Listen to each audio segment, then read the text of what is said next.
हरे शरणं हरे शरणं हरे शरणं हरे शरणं। जय श्री कृष्ण।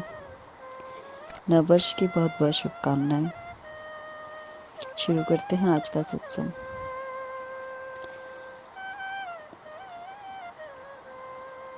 सुख के माथे सिल पड़े जो गोविंद नाम भुलाए, बलिहारी उस दुख के जो पल पल नाम रटाए। जब जब मन दुखी होता है, परेशान होता है, मन विकल होता है, बेचैन होता है, मन को आशा होती है कि कोई आए और हमें प्रेम से दुलार करे, हमारी मन की पूछे, हम उससे अपनी कह पाएं और हम संतुष्ट हो पाएं, उसकी गोदी में रखकर सर रो पाएं, ऐसी हमारा भाव बनता है। लेकिन जब जब मन संसारियों की तरफ प्रेम की उम्मीद से देखता है, हम हताश होते हैं, निराश होते हैं, क्योंकि अपनों में ही अपनों को ढूंढना बहुत मुश्किल है। यूँ मानिए नामुमकिन सा ही। लेकिन जिस पर हरि की दृष्टि पड़ती है, उसकी नज़र में प्रेम हो जाता है, उसके हृदय में प्रेम इतना जड़ जमा लेता है, इतना विशाल वृक्ष प्रेम का बन जाता है कि हरेक में अपने प्रभु का ही दर्शन होता है। तो जब अपनी नज़र में प्रेम होता है तो लोगों से शिकायतें कम होने लगती। लेकिन ज़िंदगी बहुत मोड़ दिखलाती है, तरह तरह की मार्ग दिखलाती है, पड़ाव दिखलाती है कि हमारे साथ बहुत कुछ होता है। जीवन चलता रहता है, अचानक ही हमारे अंदर बदलाव आने लगते हैं। कभी हरि की कृपा से हमारे को सत्संग मिल जाता है, भजन मिल जाता है, भक्त का संग मिल जाता है, साधु संग मिल जाता है, संत का संग मिल जाता है। संतों का, भक्तों का संग होने से उनका जो ऑरा होता है, उसके प्रभाव से हमारे भीतर भी बदलाव आने लगते हैं। और यदि ऐसा ना हो तो भी हम नाम जप से अपने हरि को अनुभव करके उसके मार्ग पर चल सकते हैं। लेकिन संत का संग ही सत्संग है, सत्य का बोलना ही सत्संग है। जो मनुष्य सत्य होता है, सच्चा होता है, तो उसे संत का संग भाता है। क्योंकि दुनिया से जो दुखी है, परेशान है, जो मन में हताश है, निराश है, उसे एक आश्रय की चाह होती है।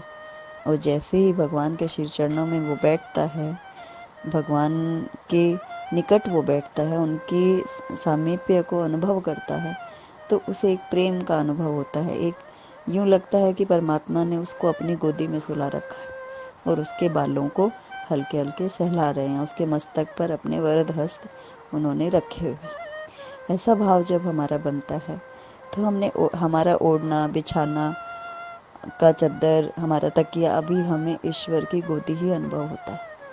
जब हम रात को सोते हैं, हमें नींद ना आए, तो जब हम यूँ सोचें कि हम कृष्ण की गोदी में सो रहे हैं और वो हल्के हल्के हमारी बालों को सहला रहे हैं, हमारे मस्तक को दुलार रहे हैं, उनकी नज़र, उनकी तिरछी नज़र, कमल नयन उनके हमें देख रहे हैं और उनके इत्र की खुशबू हमारे चारों तरफ महक रही है, उनके रेशमी वस्त्र हमें छू रहे हैं, तो इन सब चीज़ों का जब हम सोचते हैं, भाव बनते हैं, तो हमें बहुत लाइट और बहुत सुकून अनुभव होता है, अच्छा लगता है।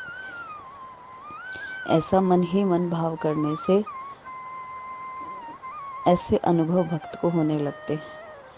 जिस तरह हम किसी चीज़ की, मान लीजिए हम ये मन में सोच लें कि हमें आज वो चीज़ खरीदनी है, हम नहीं खरीद पाए तो हमें बहुत समय तक उसकी प्रगाढ़ इच्छा रहती कि जैसे ही मेरे पास पैसे होंगे मैं वो चीज़ खरीदूंगा। तो मन में एक इच्छा जागृत हो गई, एक भाव जागृत हो गया उस सांसारिक वस्तु के लिए। तो कैसे न कैसे हम जुगाड़ बिठाकर हम उसे खरीद लेते, और जब वो हमारे पास आती है तो हमें बहुत खुशी अनुभव होती है।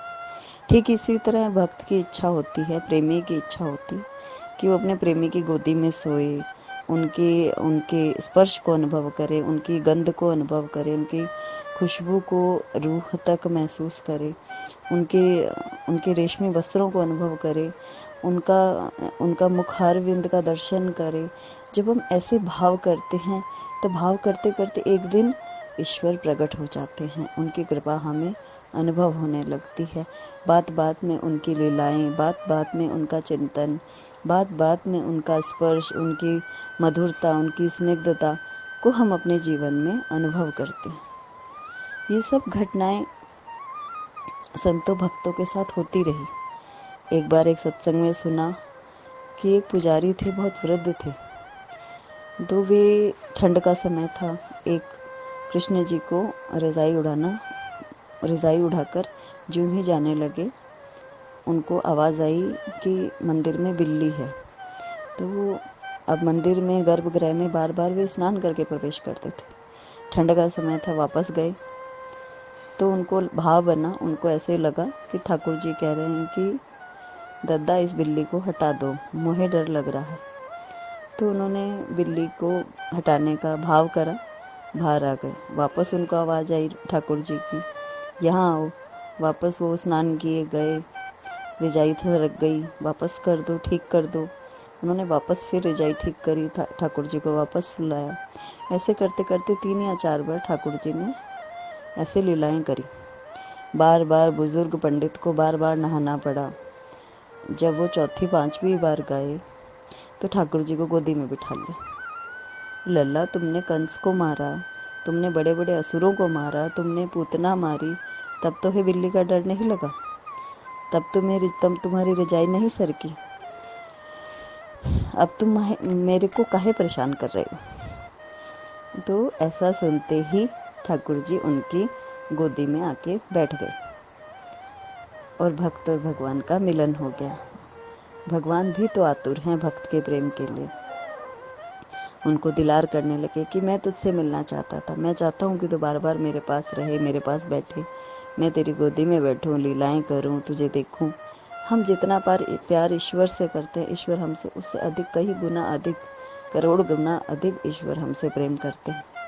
इस तरह की लीलाएं भक्तों के साथ, ये जो चरित्र हम पढ़ते हैं, उनको सुनते हैं, तो हमें पता चलता है कि भगवान ने भक्तों के लिए क्या क्या लीलाएं करी। तो यूँ तो है नहीं कि अब भक्त नहीं है, अब भगवान नहीं है, सब कुछ वैसा का वैसा ही। हमारे भीतर भाव नहीं है। भाव होता है तो लीलाएं भी होती हैं, प्रेम भी होता है और ईश्वर की कृपा भी होती है। अतः हर घड़ी, हर पल यही प्रयास हो कि नाम जप ना छूटे। हर पल निरंतर कृष्ण कृष्ण कृष्ण कृष्ण, हरे कृष्ण मेरे कृष्ण की ध्वनि निरंतर अपने आत्मा में गूंजती रहे, अपनी धड़कन में गूंजती रहे। श्वासों की माला पे सिमरूं मैं पी का नाम। तो श्वासों की इस माला पर कृष्ण कृष्ण कृष्ण का नाम चलता रहे, इसमें ही हमारा कल्याण है। जय श्री कृष्ण।